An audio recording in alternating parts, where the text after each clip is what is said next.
మళ్ళా పిల్లగాని నడుమ కుర్చీలో కూసున్న పెద్ద మనిషికి పానం మంచిగా లేదు కావచ్చు. గందుకే గిరికల కుర్చీలో కూసోబెట్టి తీసుకొచ్చినట్టున్నారని పరిశాన్ అయ్యేరు. గీన మనిషి కాదుల్లో, మనిషి లెక్కున్న బొమ్మ. అక్క లగ్గానికి తమ్ముడు గల్ల నాయన బొమ్మను తయారు చేసి ఫంక్షన్ హాల్లకు తీసుకొచ్చిండు గిట్లా. భద్రాద్రి కొత్తగూడెం జిల్లా ఇల్లందులో జరిగింది ఇది.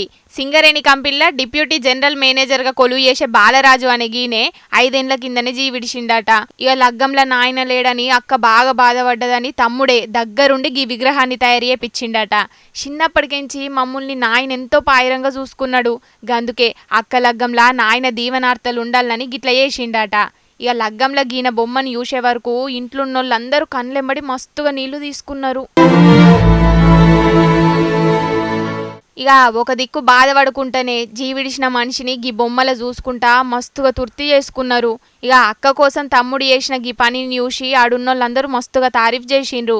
ఆస్తుల కోసం తోడబుట్టినోళ్ళని రాసి రంపాన పెట్టేటోళ్ళున్న గీ జమానాల అక్క కోసం నాయన బొమ్మను తయారు చేపించిండంటే నిజంగా గీ తమ్ముడు చాలా గ్రేటే కదా నుల్లా.